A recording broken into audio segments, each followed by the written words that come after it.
Is that the bad guy?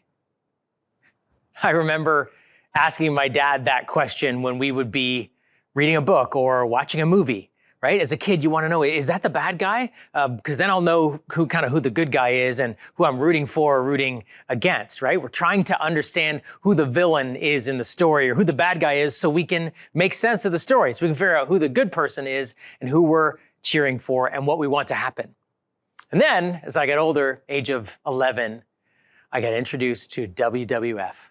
Not pandas, wrestlers, which is the world of sort of heroes and villains and bad guys and good guys. And then sometimes the good guys would become bad guys. Ooh, then you went from cheering for them to cheering against them. And of course, comic book stories are based on, the whole narrative is based on who the hero is and who the villain is, who the good guy is and who the bad guy is. And it's how we make sense of the story. And it's how we feel good or not good about the story. We feel good if the good guy, if the hero wins. We feel bad if the bad guy wins. And that's not just about the stories we read. It's also about the stories we live, because it's how we understand our own world. Like, who are the villains and the heroes and the good guys and the bad guys in our stories? How do I know who's for me or against me? How do I understand who I'm cheering for, or who I'm trying to avoid or be suspicious of? Actually, when we think about it, we sort of have a world structured by the understanding of who are good and who are evil, who are the villains and who are the heroes. We need to know that because we're trying to understand our own story, right? Because then I know if that person's a villain, that makes me maybe a little bit of the hero, or if they're the good guy, a bad guy, that makes me the good guy. Sometimes we learn about who the villains are from our families of origins. Well, the villains have this kind of skin color, or the villains make this kind of money, or the villains are from this kind of town, or this kind of religion, or the villains believe these things and do these things, or the villains don't believe these things and don't do these things. Understanding good guys, bad guys, villains, heroes, we gravitate towards it because it gives us a sense of stability, safety, identity. I know who I am, and I know who my friends are. It's a natural way of seeing and understanding the world, and yet it's kind of a destructive way. Seeing the world in terms of villains and heroes and constantly trying to understand who I'm for, who I'm against, or who I'm with and who I'm aligned with and what group can lead to things like tribalism, an us and them, a me and you mentality. And tribalism can lead to some of the other very destructive isms that we see at work in our families, in our societies, in our countries, and in our world. Not just tribalism, though, self-righteousness, right? Because I'm constantly, maybe this is just me, trying to feel good about myself and know who I am and find my stability and place in the world. One of the easiest things to do is to become self-righteous as we go, well, I'm not like that person, or I'm better than that person, or clearly they're villains, which makes me not one. Clearly they're the enemy, which makes me not one. And it's how we understand our world, but self-righteousness can creep in to how we talk and how we think about certain people or groups of people. And then self-justification, right? Because if that person is a villain, if that person is a heel, if that person is an enemy, then sometimes we can justify things that we would say or things that we would do or things that we would think or actions we would take that otherwise we wouldn't consider good, but they're justified because it was against or because of an enemy or a foe or a villain. Tribalism, self-righteousness, self-justification. Man, if we're honest, we can see this in the world out there and in our world in here, and we know this is not helpful. This is a really relevant topic, actually, because of the season we're in, the series that we're in called Jesus Died, Big Deal. I mean, if there was ever a story of a good guy and all the bad guys, it's Jesus, right? The most compassionate, open, welcoming, loving person being murdered by his enemies. It's a story of a good guy and all of the bad guys. And we're looking at it in this season because we're trying to understand, wait a second, how is it that the death of this one man 2,000 years ago lived in a place 2,000 miles away? has changed and has the potential to change, not just every life, but my life and yours. And so we've been taking these weeks to understand, what does the death of Jesus really mean? And when it comes to the issue of villains and enemies, this is a very relevant story. The death of Jesus has a lot to say about it. In part, because the world that Jesus lived in was full of enemies. The Romans who occupied Jewish territory in the Jewish nation. There was a lot of tribalism actually going on within Jewish culture, and with the Samaritans, a group of people who lived, who were sort of half Jews. There were, in the town that Jesus grew up in the area of Galilee, it was a very cosmopolitan, mixed, multi-ethnic context. So you had many different types of racial tensions, socioeconomic tensions, all kinds of people who were heroes and villains and friends and foes and enemies. And the story of Jesus actually intersects a lot with people that we would call, oh, those are the villains, those are the enemies.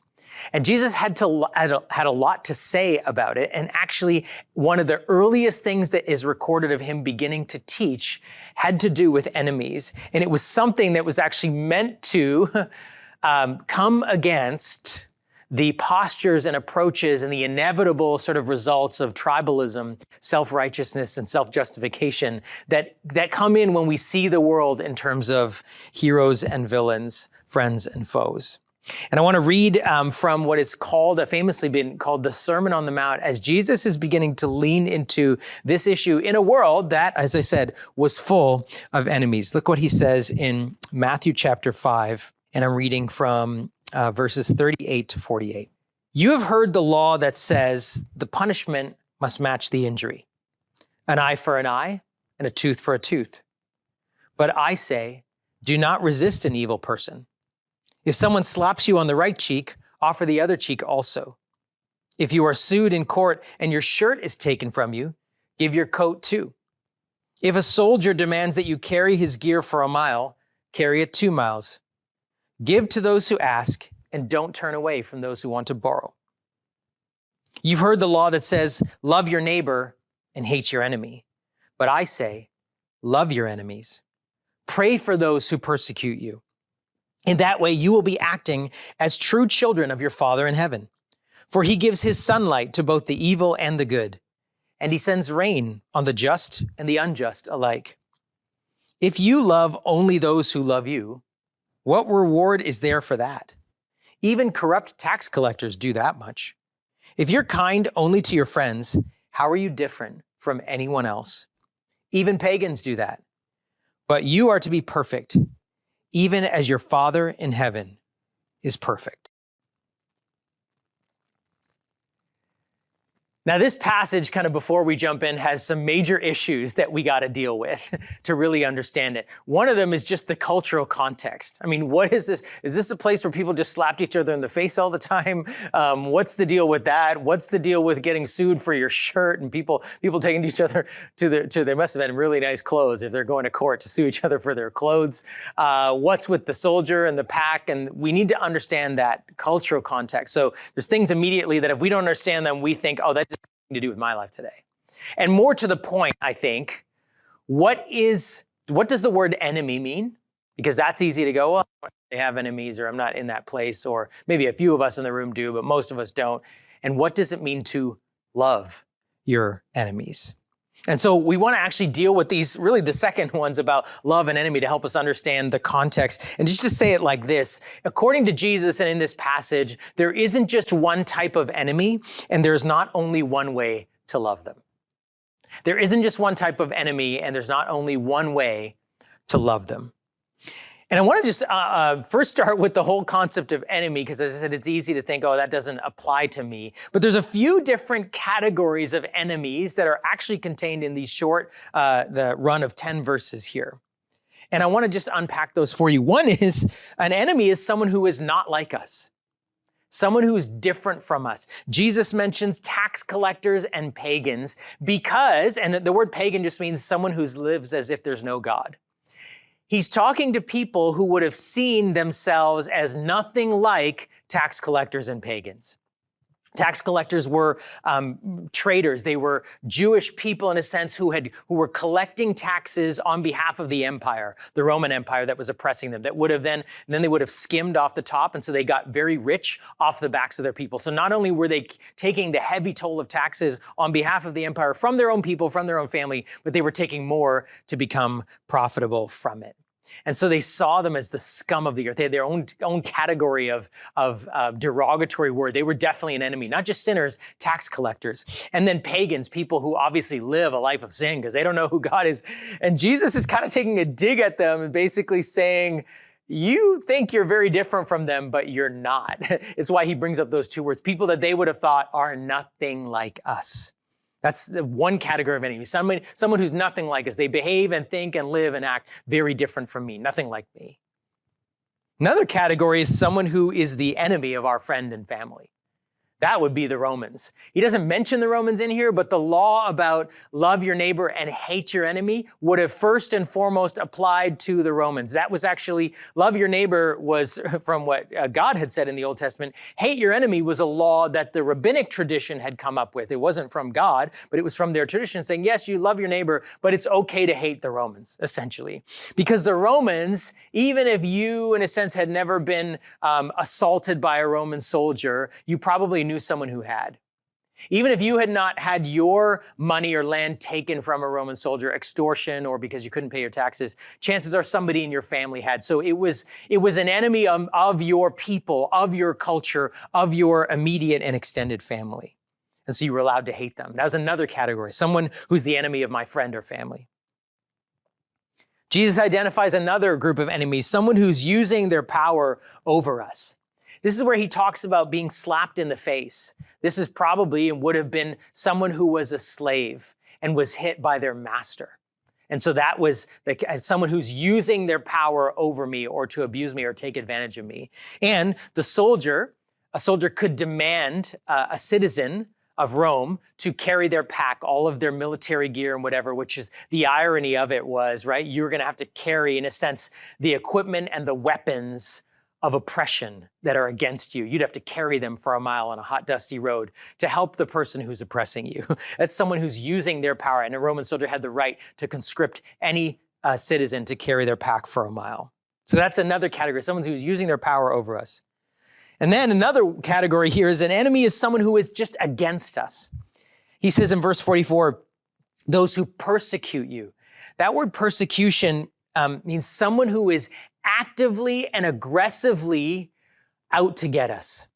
So someone who is not just accidentally or incidentally, but intentionally out to get us. Someone persecuting us. Or it talks about being sued for your shirt. Most people would have had one shirt and then possibly, if they were a little more wealthy, an overcoat. And so this idea of being sued for your shirt was someone who was taking everything you had, who was out to get you, your very last thing, who would in a sense leave you naked. And so the enemy is someone who is against me. And then very simply, an enemy is someone who has hurt us. And it says an eye for an eye or a tooth for a tooth. In other words, someone who has done damage to us. They have damaged your body, your mind, your relationships. It's someone who took something from us. These are all of the categories of enemies that are present in here. And maybe they keep us, just look at this list for a moment, right? They keep us from just quickly going, oh, that doesn't apply to me. An enemy is someone who's not like us. An enemy is someone who's the enemy of my friend or my family. An enemy is someone who's using their power over me. An enemy is someone who seems against me, actively out to get me. An enemy is someone who's hurt me. Can we just take a moment, maybe before we move on, at the risk of just thinking about something like this, and actually being open to something maybe Jesus wants to say to us? And can I just invite you, just for the next 40, 50 seconds, just to ask a simple prayer. Jesus, is there someone in one of these categories that you want to speak to me about today? Like before we go on and certainly talk about the very difficult command to love someone like that, Jesus, is there someone in one of these categories in my life that you want to speak to me about today, that I should be listening about for the rest of our time together. Just take a few seconds and ask Jesus and wait for him to listen. Maybe there's already a name that's been coming up as you're listening. Maybe it's someone who would seem very obvious to you, or maybe Jesus is going to put a name in you that doesn't seem obvious, but you're like, okay, that's what you want to talk to me about today. We just want to give him a chance to do that. So just pause and do that for a second.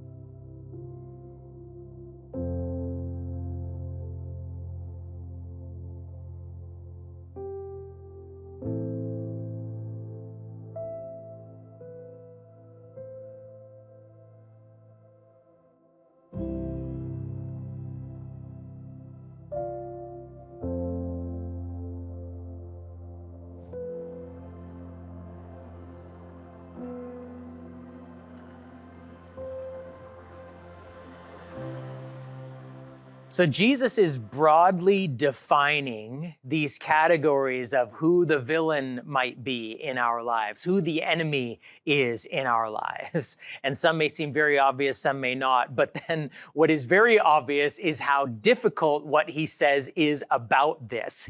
He is not allowing for tribalism and self-righteousness and self-justification. Instead he says, love your enemies.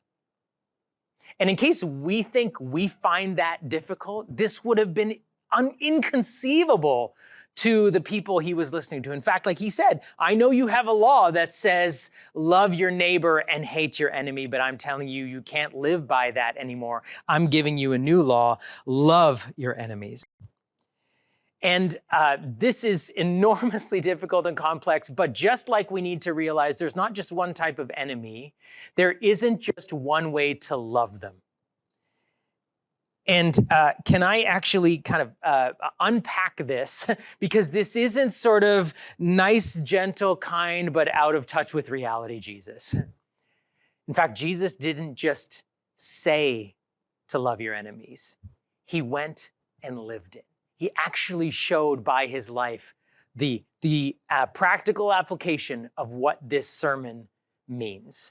And I want to actually look at Jesus' life through the lens of how he engaged with one particular, really the main enemy or villain in Jesus' life. If you read any of his 4 biographies, it will not take you long to figure out that the primary villain or enemy in Jesus' life was the religious leaders. The religious leaders were suspicious of him. They were confrontative with him. They were openly critical about him, publicly trying to shame and discredit him, privately trying to scheme against him and plot to kill him. They had him arrested, trumped up charges, unjustly convicted him, and then took him to Rome to manipulate Rome to get them to use the death penalty to execute him, and then stayed by the cross to make sure he was killed. I mean, that's an enemy. And that is the primary villain in Jesus' story. And I want you to think about, and I actually want to unpack, what did it look like for Jesus to love them as he lived out the application of this sermon that he preached at the beginning of his ministry? Well, one of the things we see Jesus do with this group of enemies, the religious leaders, was he associated with them. Just very simply.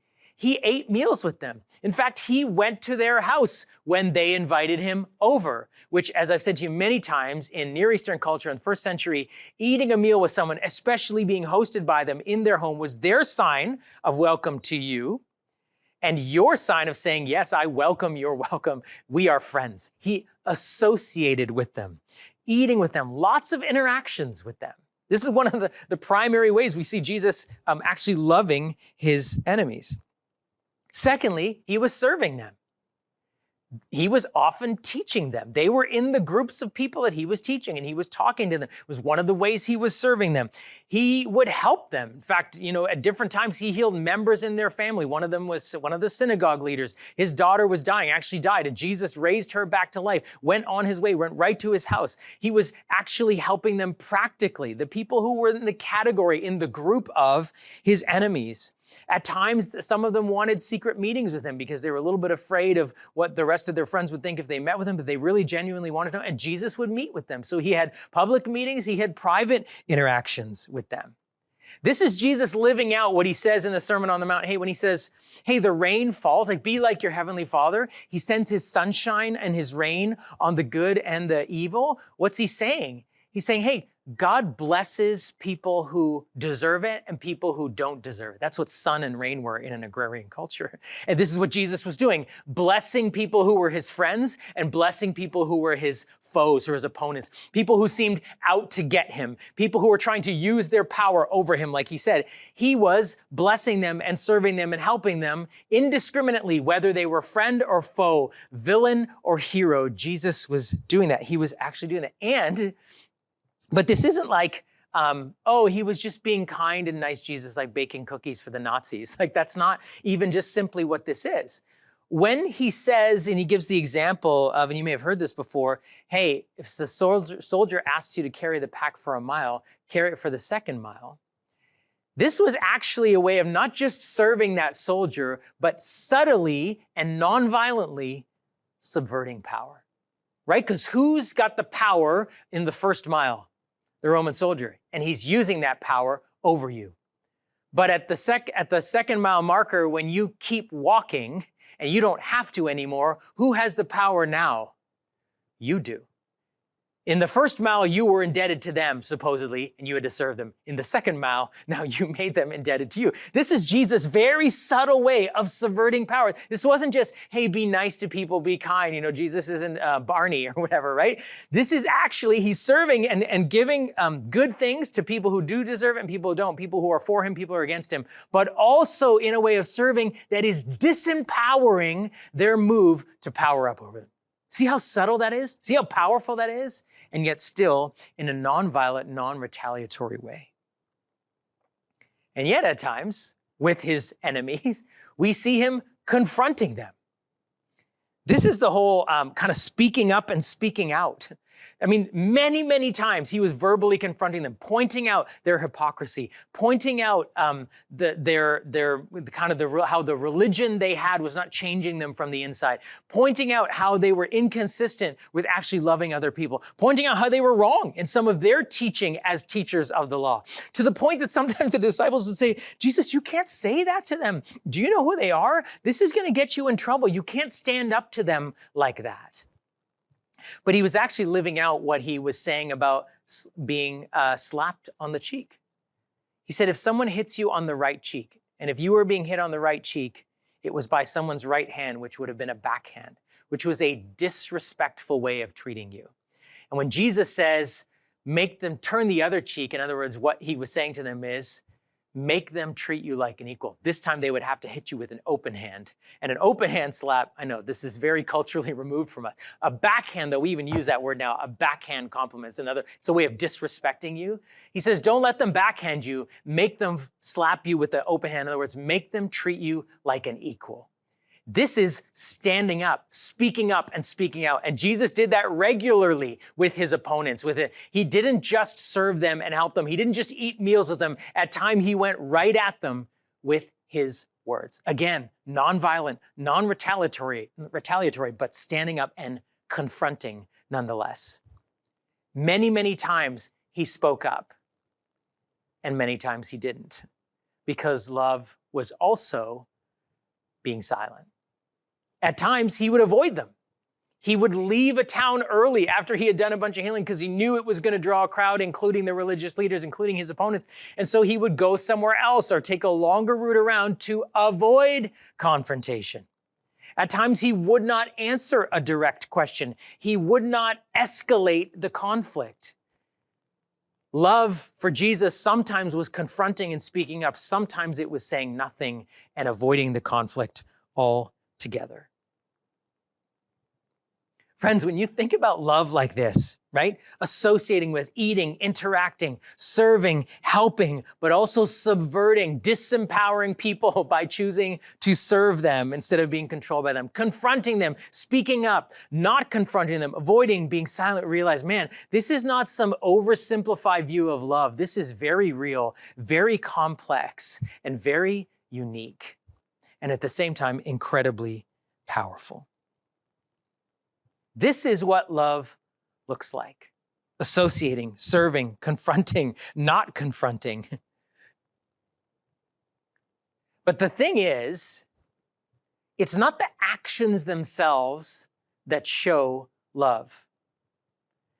It's why those actions are being carried out. Because you can actually do these things out of love for someone or out of self-preservation, right? You can associate with someone to kind of protect yourself or fortify your own position. You can serve someone so they'll be indebted to you. You can help someone because you want to be in the power position. You can confront someone because you want to have your own words spoken. You want your voice to be heard. You want you to be right. You can avoid someone and be non-confrontative because, not because you love them, but because you're kind of protecting yourself. You just don't want to have the conflict. You don't want to deal with the clap back. You don't want to deal with having an argument.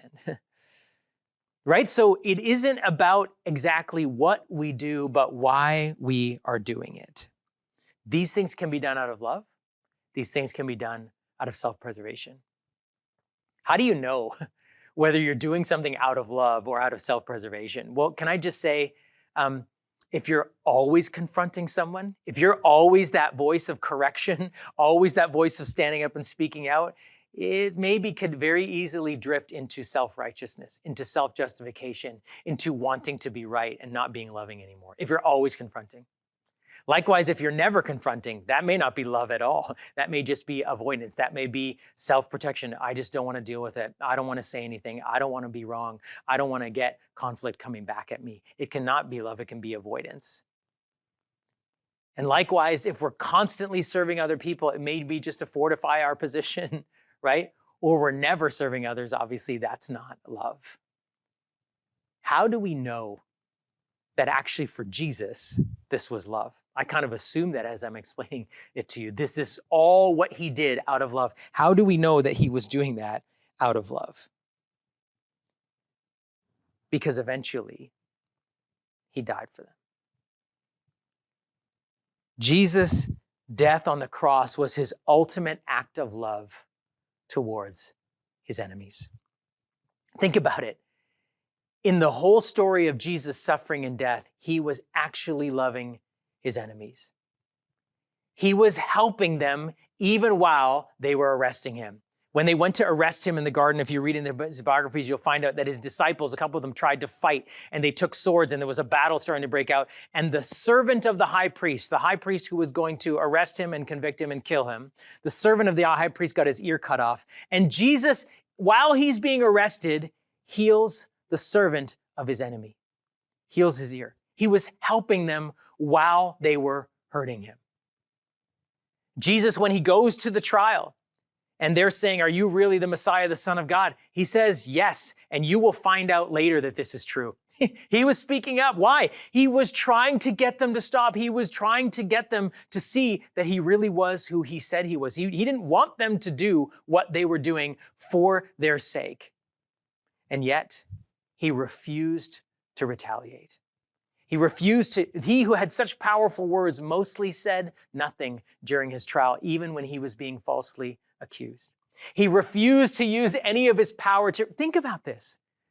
He had raised people from the dead. He had cast out demons. He had bent the laws of the universe to multiply loaves and fish and stop a storm just by the words of his mouth. And he used none of it to retaliate against his enemies when they were beating him and crucifying him. He refused to retaliate. And then on the cross, he did the thing that he says at the end of this chapter that we read. He prayed for them. He literally prayed for them. He said, "Father, they don't know what they're doing. They don't understand. Forgive them." The cross was Jesus' ultimate act of love. And all the way through, we realize he was proving not just what he had taught, not just how he had lived, but that he actually loved his enemies through his death for them and his forgiveness for them. See, Jesus' death on the cross was not just forgiveness for your sin and my sin. He was forgiving the sins of his enemies. In the podcast Bone Valley, if you listen to it, you will hear a story of a young man living in a small town in Florida named Leo Schofield. He was newly married at the age of 23, and shortly after, tragedy struck. his 21-year-old wife was murdered. And within a couple of days, he became the primary suspect, was arrested, tried, and convicted, and given a life sentence, 37 years, for the death of his wife. Only he didn't do it. The justice system in that part of Florida was notorious, actually, and still is, for wrongful convictions, for bungling of investigations and the miscarriages of justice. And Leo Schofield not only had the grief of losing his wife at the age of, when she was 21, he was 23, but staring down a life sentence. Over the many years in prison, people started from the outside to find out that maybe things had gone wrong in the trial, and people tried to help him, and he had some people from the outside and he on the inside. Eventually, they found out who the real killer of his wife was. And yet, time after time, no one would retry the case, and he continued to serve this life sentence. Well past the 30-year mark of being in prison for a crime he did not commit, Leo said he discovered the unbelievable sequence of events that landed his wife's killer in the same prison as him. In the year prior, however, Leo had turned to God.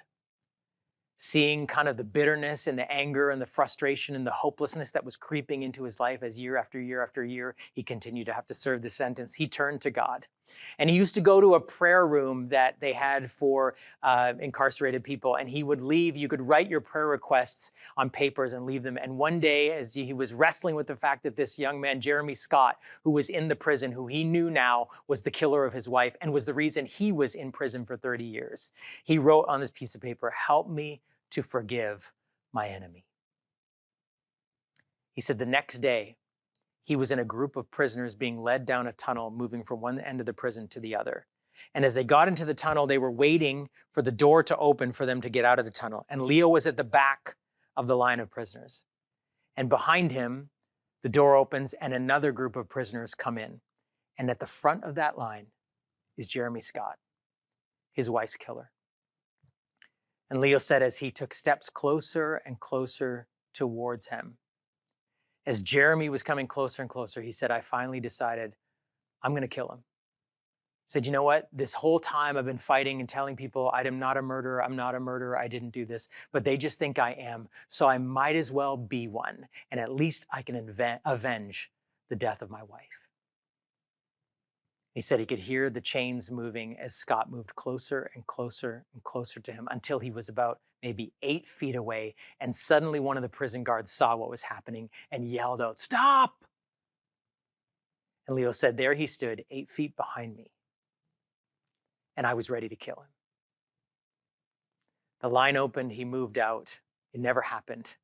And the next day, he went to the prayer room and he saw his prayer request and he knew it had been answered because he said this, I now was able to forgive my enemy because I knew I was just like him. I had gotten within 8 feet of becoming like the person I had hated. And he said, then I knew I could forgive him. Friends, this is why Jesus tells us to do this very hard, very complex, and unique thing of loving our enemies, whoever they may be. Jesus calls us to love our enemies to keep us from becoming an enemy. Jesus calls us to love our enemies to keep us from becoming an enemy. And friends, this is the history, the story of heroes and villains in the world, is that when we respond to hate with hate, we become like the ones we hate. When we respond to violence with violence, we become like the one who has been violent towards us. When we go out to get someone who is out to get us, we become just like them. Jesus invites us to do something else, something harder, but something more beautiful, to love our enemy in order that we will not become an enemy. Jesus loved his enemies to keep himself from becoming like them. And get this, because he did, some of them became like him. Jesus loved his enemies to keep himself from becoming like them, and because he did, some of them became like him. Do you know that after his death and resurrection, after the start of the church, the Jesus follower movement, the very first community of Jesus followers gathered together, it tells us in the book of Acts, it describes the history of the church, and the Holy Spirit came and lit the church on fire and started the Jesus movement. Do you know it says that there were Pharisees in the room? The same religious leaders who for his whole ministry were his enemies eventually became his friends. Because he loved them, some of them eventually became like him. This is the revolutionary power of love for your enemies. And so I want to challenge you and invite you to think about this. To ask this question when it comes to maybe the person or the persons or the group that Jesus put on your heart today earlier when you asked him the question, or maybe it'll become clear for you in the coming days and weeks. What does it look like to love my enemy in this situation? What does it look like for me to love my enemy in this situation, knowing that there are different types of enemies and there are different ways to love them? It may be associating with, eating with, welcoming them, or being welcomed by them. It may be serving, helping them. It may be subtly serving them to subvert the power that they have over you, of going the second mile, as we now say in our society. It may be confronting, speaking up, standing up, making them treat you like an equal. It may be saying nothing, in fact, going out of your way to avoid confrontation and conflict. It will always mean not retaliating and praying for them. What does it look like to love my enemy in this situation? Friends, not only if we ask that, will it keep us from becoming an enemy, it may provide the opportunity for some of your enemies to become more like Jesus. That is the goal. That is love.